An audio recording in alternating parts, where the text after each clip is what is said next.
In the darkest hour of one Saturday night in Irumi Kingdom, a set of twins were born, two beautiful girls born into the family of Arusa.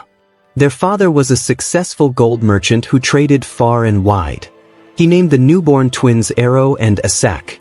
As the twins grew, there was a great physical difference between them, despite the fact that they were fed the same meals and ate at the same time.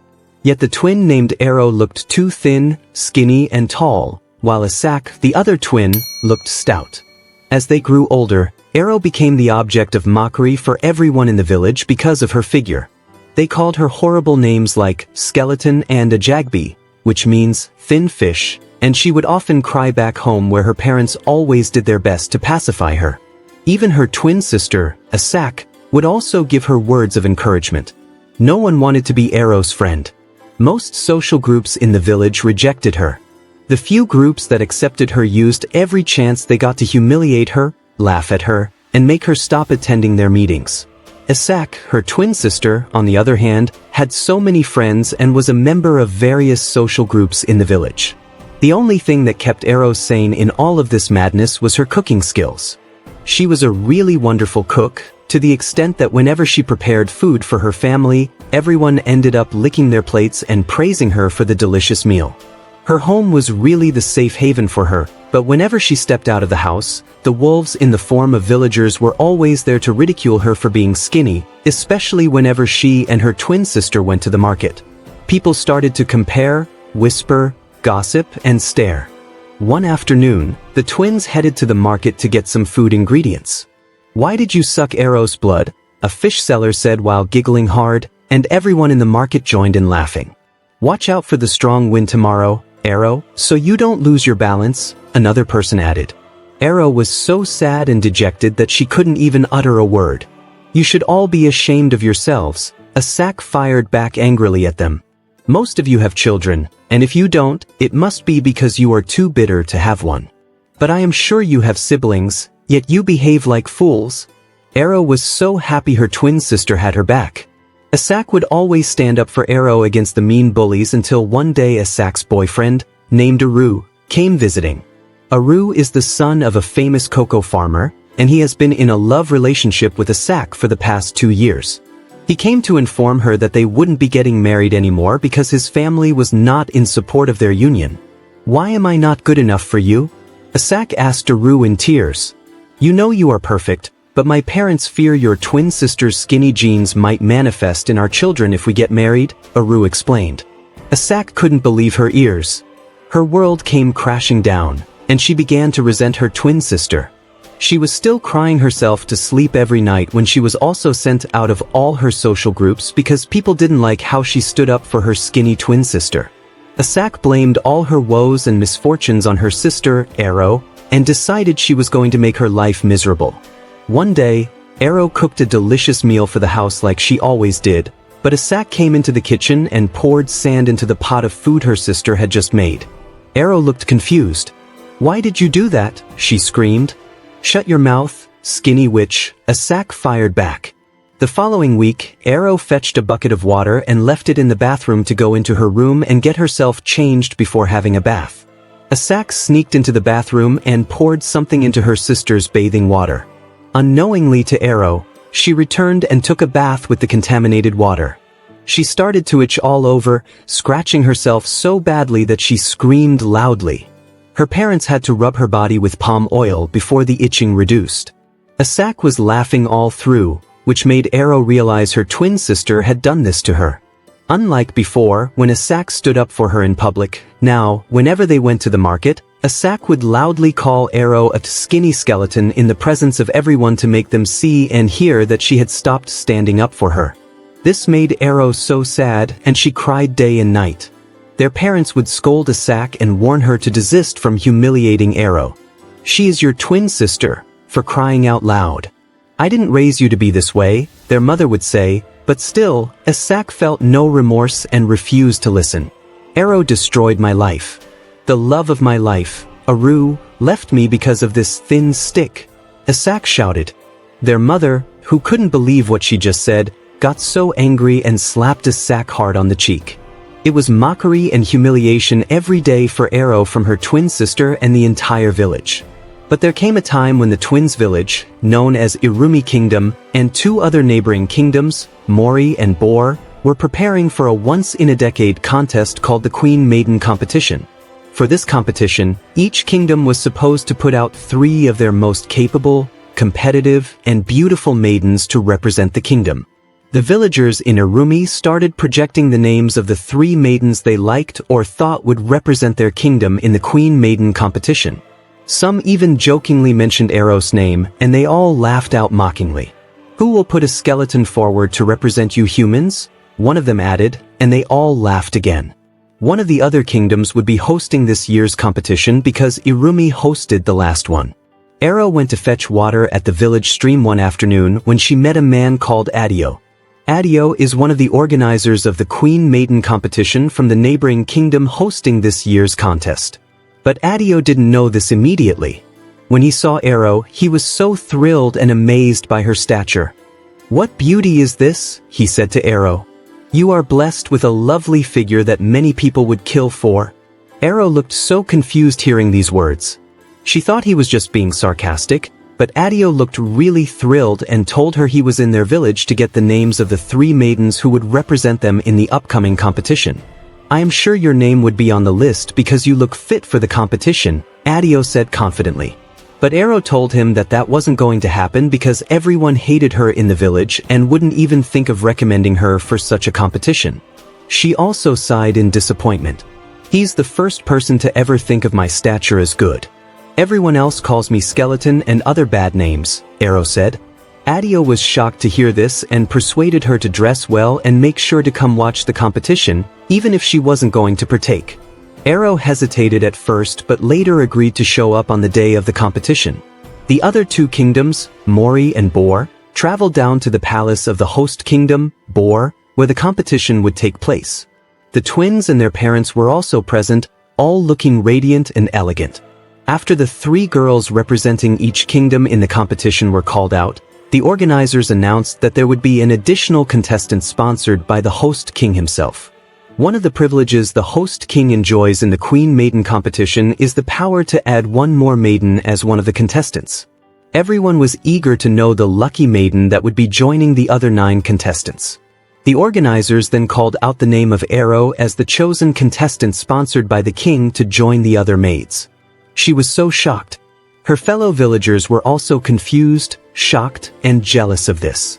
Even Asak, her twin sister, was so angry about this. "What will a drumstick be useful for in this contest?" Asak murmured to herself. But all of them couldn't do anything to stop it. Arrow's parents were also happy for their girl and started clapping hard, cheering her on. Arrow, who was still in shock, hesitated to step out at first, but her parents kept clapping, and this boosted her confidence. She stepped out looking so tall and elegant. She had dressed so elegantly and with grace as she joined the other 9 maidens. The competition began, and the first stage was the cooking contest. The competing maidens were all tasked with cooking traditional dishes. Arrow, who already had superb culinary skills, finished preparing a meal quickly. It was like a walk in the park for her.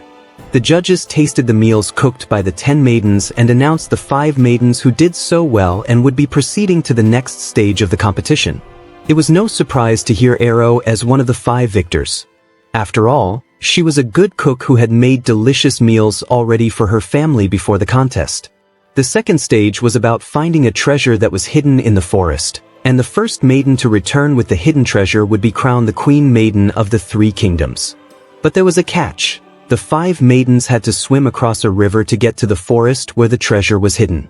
Many of the maidens couldn't swim fast enough, but Arrow could swim a lot faster because she was fit and therefore had light weight. She was the fastest swimmer. Hit the subscribe button, and also like and comment on this video while we explore on who won the competition. The crowd roared as Arrow emerged from the river first, her wet, slender frame shimmering in the sunlight. The other 4 contestants lagged behind, struggling with the strong current. Arrow glanced over her shoulder, her heart pounding not with fear, but with determination. This was her moment, a chance to prove her worth, not just to the villagers but to herself. As Arrow stepped into the dense forest, the atmosphere changed. The air was thick with the scent of moss and damp earth, and the only sounds were the rustling leaves and distant chirping of birds. The treasure, a golden crown encrusted with jewels, was hidden somewhere deep within the forest. The contestants were each given a map, but the path was fraught with challenges designed to test their intelligence, agility, and courage. Arrow studied her map carefully, noting the landmarks and potential pitfalls. Her sharp mind, honed by years of careful observation and culinary precision, quickly identified the shortest route. She began to run, her long legs propelling her forward with a grace that surprised even her. The first challenge was a rickety wooden bridge hanging over a deep gorge. The ropes creaked ominously as Arrow stepped onto the planks. She hesitated for a moment, fear gnawing at her resolve, but then she heard the distant shouts of the other contestants. She couldn't let them catch up. Summoning her courage, she crossed the bridge swiftly, her balance impeccable despite the swaying ropes. The next trial was a puzzle etched into a large stone slab. Arrow had to arrange symbols representing the three kingdoms into a specific sequence to unlock the path forward. Her mind raced as she recalled the stories her father used to tell about the kingdom's histories. Within minutes, she solved the puzzle, and the slab shifted to reveal a hidden path. Meanwhile, the other contestants struggled. Two of them got stuck at the bridge, too frightened to cross. Another couldn't solve the puzzle, and the last, though determined, lagged far behind Arrow. Unbeknownst to Arrow, a sack had followed her into the forest. Consumed by jealousy and anger, Asak was determined to sabotage her sister's chances of winning. She watched from the shadows as Arrow approached the final stretch of the journey, a vast open field leading to a lone tree where the golden crown was hidden. As Arrow neared the tree, Asak stepped out from her hiding place, blocking her path. "What are you doing here?" Arrow asked, startled but not entirely surprised. "I can't let you win, Arrow," Asak spat. "You've ruined everything for me. Now it's my turn to ruin this for you." Before Arrow could respond, Asak lunged at her, grabbing her arm and trying to pull her back. The two sisters struggled, their emotions boiling over. Arrow, though smaller, was surprisingly strong. She pushed Asak away, her voice trembling with both anger and sadness. Why do you hate me so much? I've never done anything to hurt you. You existing is enough." Asak shouted, tears streaming down her face. "You took everything from me, my love, my friends, my life." Arrow stared at her sister, her heart breaking. "I never asked for any of this. All I ever wanted was to be accepted, to be loved." Asak hesitated, her grip loosening. For a brief moment, it seemed like the bond they once shared might be rekindled. But before either could say more, the sound of the other contestants approaching broke the spell. Determined not to lose, Arrow sprinted toward the tree. She reached it just as one of the other contestants emerged from the forest. Arrow searched frantically among the roots and branches until her fingers brushed against something hard and metallic. She pulled out the golden crown, holding it high for all to see.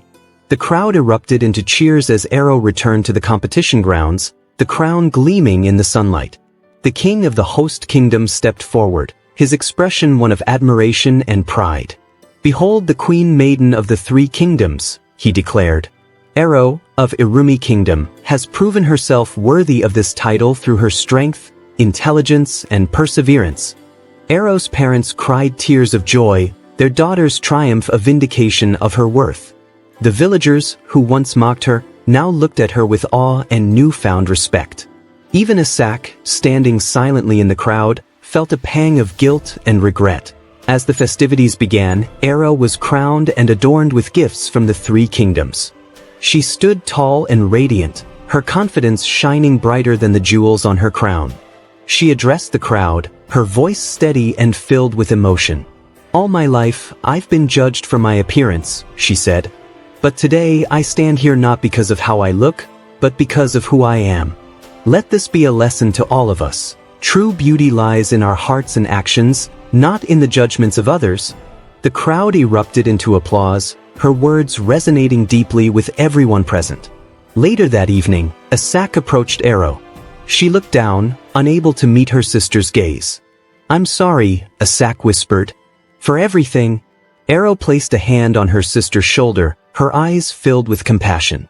We're sisters, we've hurt each other, but it's never too late to start again. The two embraced, their bond slowly beginning to heal. Eros' victory not only changed her life but also brought a new sense of unity and understanding to the villagers. She used her newfound influence to promote kindness and inclusivity, ensuring no one else would endure the pain she had. Years later, her story became a legend, told in the Three Kingdoms as a tale of resilience, forgiveness, and the true meaning of beauty. Ero and Asak, now inseparable, worked together to bring positive change to their community, proving that even the deepest wounds can heal with love and understanding.